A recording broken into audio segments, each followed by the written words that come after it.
Hello, everyone.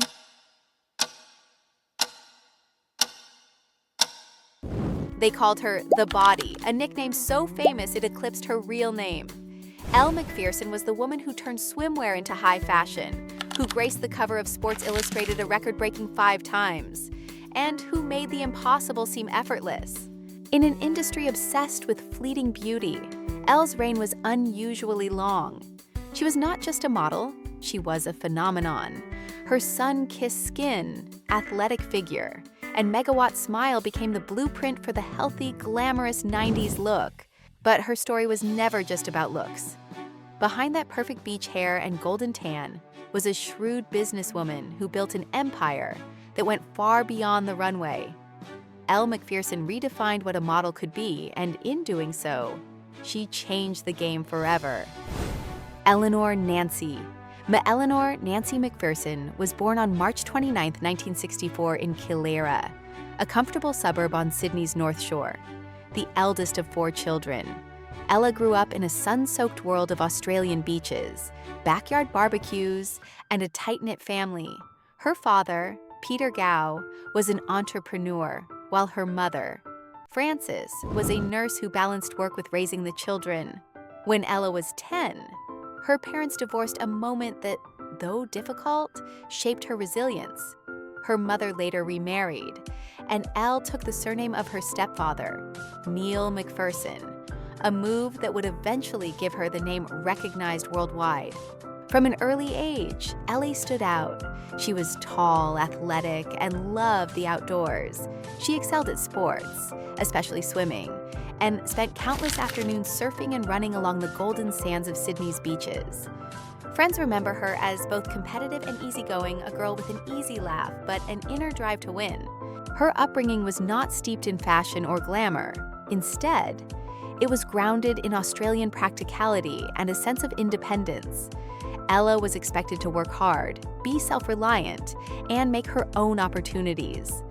After finishing school, she enrolled at the University of Sydney to study law, believing a legal career would be her future. But fate intervened during a ski holiday in Aspen, Colorado, when she was just 18.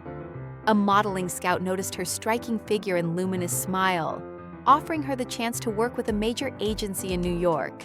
At first, Ella viewed modeling simply as a way to make money to pay for her studies. She imagined it as a short-term adventure, not a lifelong path. Still, she understood the power of opportunity. Encouraged by her family, she decided to take a year off to see where modeling could lead. Little did she know, that decision would change everything, launching her from the beaches of Sydney to the covers of the world's most prestigious magazines. Ella's early life had given her more than beauty.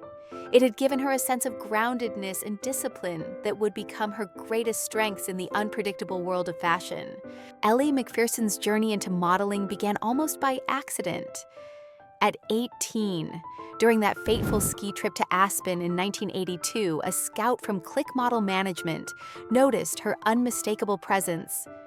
She was tall, nearly 6 feet, with a sunlit glow and an athletic physique that was strikingly different from the delicate, waifish look popular in the early 80s. Ellie initially approached the offer with practicality. She was in the middle of preparing for her law degree and saw modeling as a temporary detour, a way to save money for tuition. "I thought I would do it for a year, pay for school, and then go back," she would later say. But destiny had other plans. When she arrived in New York, Ella was swept into a whirlwind of castings, test shoots, and go-sees. The industry responded to her with immediate enthusiasm. Photographers saw in her a rare combination of glamour and health, a vibrant, all-American look, though she was distinctly Australian. Her first major break came with a contract for the French edition of Elle magazine. It was an auspicious start that gave her not only exposure, but also her first taste of international travel and high-fashion glamour. By 1986, Elle was making regular appearances in Sports Illustrated swimsuit issue, a platform that would propel her into global fame. Her statuesque figure, sun-kissed skin, and confident smile resonated with readers, breaking the mold of the aloof, mysterious fashion model. Instead, she radiated warmth, strength, and vitality qualities that earned her the nickname "The Body" from Time magazine. Not everyone in the industry embraced her at first. High fashion, dominated by European elegance and a more restrained aesthetic, was slow to accept a model known for swimwear. There were whispers that Elle was too commercial for couture, but her determination and adaptability proved otherwise. She worked tirelessly to bridge the gap between editorial prestige and commercial success, taking on campaigns for both luxury houses like Louis Vuitton and Versace, and mass-market brands like Victoria's Secret. Her transition into high fashion was helped by legendary photographers like Gilles Ben-Simon and Herb Ritts, who captured her not only as a swimsuit goddess, but as a versatile muse capable of embodying sleek sophistication on the runway. Elle herself worked with relentless discipline, training her body like an athlete, learning how to project emotion through her eyes, and studying the business side of modeling with a sharp mind. This was no overnight success story.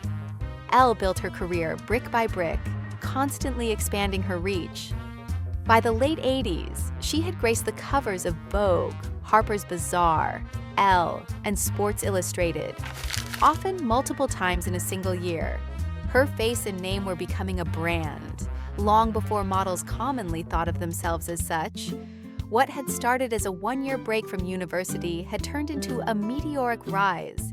And Elle Macpherson was no longer just a law student with a side hustle.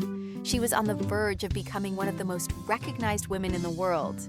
By the late 1980s and well into the 1990s, Elle Macpherson had reached a level of fame few models ever attained. She was no longer simply the woman with the perfect physique. She had become a global phenomenon. The nickname, "The Body," coined by Time magazine in 1989, stuck to her like a crown, and she wore it with a mix of pride and strategic awareness. Her domination of the Sports Illustrated swimsuit issue was unprecedented. Appearing on the cover a record-breaking 5 times, she transformed a simple swimsuit spread into a cultural event. Each release sparked international headlines, and sales skyrocketed whenever her face graced the cover. But Elle was not content with just one lane of success. Determined to be more than a swimsuit model, she pushed into high fashion with calculated precision. She walked for designers such as Valentino, Ralph Lauren, and Donna Karan, bringing her athletic glamour to runways that had traditionally favored a more delicate silhouette. In front of the camera, she could shift effortlessly from the Golden Beach goddess in a bikini to a statuesque couture queen in flowing silks. Photographers adored her versatility. Gilles Ben-Simon captured her sun-kissed vitality, while Herb Ritts showcased her as a timeless beauty in minimalist black and white portraits. Elle's collaborations with these visual masters created some of the most enduring images of the 90s. Off the runway, Elle was becoming a brand. She launched her own line of lingerie and swimwear, leveraging her image and business acumen to build products that reflected her personal style. This was groundbreaking for the time models rarely ventured into entrepreneurship. Yet Elle was already thinking beyond the limits of the fashion calendar. Her charm extended to television and film. She appeared in movies such as Sirens and had a recurring role on the hit series Friends, where she played Joey Tribbiani's glamorous roommate. These appearances expanded her reach to audiences who might never pick up a fashion magazine. Through it all, Elle maintained her image as approachable yet untouchable.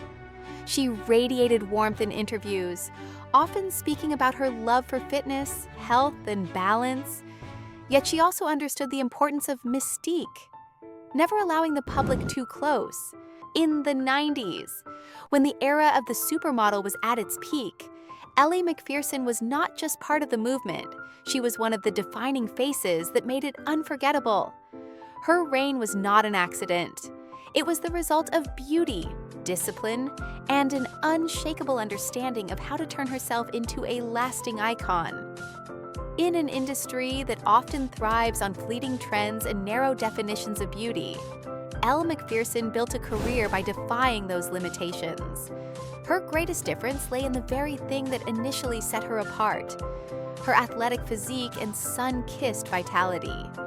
At a time when the high-fashion runways were dominated by ultra-slim silhouettes and pale, ethereal faces, Ella unapologetically represented health, strength, and confidence. She refused to conform to the pressure of shrinking herself to fit an arbitrary ideal. Instead, she embraced her nearly 6-foot frame, long limbs, and toned curves, making them her signature. This was not without challenges early in her career. Some casting directors dismissed her as too big or too commercial for couture. Elle's response was to work twice as hard, proving that elegance and athleticism could coexist. Her difference was not only physical. Elle approached modeling as both an art and a business. While many models of her era relied solely on agencies to manage their careers, Elle took control of her image early on. She negotiated contracts with the same precision as she posed for the camera, ensuring she retained creative influence over the projects she took. She also had an unshakable sense of self. Offers to pose nude for major publications came frequently, but Ella was selective not out of prudishness, but because she wanted to ensure that any image associated with her aligned with her personal values. She was equally vocal about turning down endorsements or appearances that she felt clashed with her brand of empowerment and health. Ella's decision to expand into entrepreneurship was another radical move. By launching her lingerie and swimwear lines, she challenged the idea that models were only faces for hire. She positioned herself as a creator and businesswoman, setting the stage for future generations of models like Tyra Banks and Gisele Bündchen to take similar paths. Perhaps most importantly, Elle refused to fade with age. While many models saw their careers slow down in their 30s, Elle adapted her work to reflect her evolving life. She embraced motherhood publicly, spoke openly about health and fitness over beauty fads, and continued to model well into her 40s and beyond, still commanding major campaigns and magazine covers. In doing so, Elle Macpherson did more than break rules. She rewrote them, proving that longevity, self-respect, and individuality could be as powerful as youth and trendiness in the ever-changing world of fashion. Even the most carefully built careers are not immune to turbulence. For Elle Macpherson, the transition from the height of supermodel fame to a more private life was neither sudden nor scandal-free, but it was marked by a series of personal and professional shifts that gradually moved her away from the center of the fashion spotlight. By the early 2000s, Ella's life had changed dramatically. She became a mother to 2 sons, Flynn and Aurelius, and prioritized raising them over maintaining the relentless travel schedule of a top model. This conscious step back from constant public exposure meant fewer runway appearances and major campaigns. While this decision was deeply personal, it also meant that her presence in the industry began to fade compared to the new generation of models dominating headlines. There were also difficult chapters in her personal relationships. Her long-term partnership with French financier Arpad Buisson ended, and later relationships, including a high-profile romance with billionaire Jeffrey Soffer, brought media attention she often did not welcome. While tabloids thrived on speculation about her private life, Ella remained tight-lipped, refusing to let gossip dictate her public image. In business, not every venture thrived. While her lingerie and swimwear lines were initially successful, shifting market demands and increased competition challenged their profitability. Some critics questioned whether Elle had overextended her brand, moving too far from the authenticity that had made her famous. Health rumors occasionally surfaced whispers of exhaustion, stress, and the pressures of maintaining her figure well into her 40s. Ella herself admitted in interviews that the constant scrutiny of the fashion industry could be mentally taxing. The pressure to look flawless, even after decades in the business, was a reality she could not ignore. By the mid-2010s, Ella had largely retreated from traditional modeling, focusing instead on wellness ventures and occasional high-profile appearances. She continued to be a presence in fashion, but now on her own terms, selectively choosing projects, campaigns, or editorial features that resonated with her values. Her disappearance was less about scandal and more about reinvention. Ella did not vanish in disgrace. She stepped aside deliberately, allowing herself to age without the desperate clinging to youth that the industry so often demands. This quiet withdrawal, however, left many fans nostalgic and wondering why one of the most iconic women of the 90s was no longer a constant in their magazines. For Elle Macpherson, the spotlight was never the ultimate goal, and perhaps that is why she could walk away without a public breakdown, leaving behind not a downfall, but an enduring silhouette, tall, golden, and unshaken. Elle Macpherson's legacy is not only carved into the glossy pages of fashion history, but also into the culture of what it means to be a model with agency. She proved that beauty and business could live in the same body, that a woman could command both a runway and a boardroom without surrendering her identity. Her influence can be seen in the careers of modern models, who follow her blueprint, leveraging their fame to create brands, advocate for wellness, and take control of their narratives. The idea that a model could be more than a muse owes much to Elle's refusal to be boxed in. Even now, decades after her first Sports Illustrated cover, her image remains timeless, not because she fought against age, but because she embraced it, reshaping the conversation around beauty and maturity. She was proof that allure is not confined to youth. It grows richer with time, experience, and self-awareness. Ella once said, "Beauty comes from the inside out. It's not just about how you look, but how you live." That philosophy has become the core of her enduring appeal.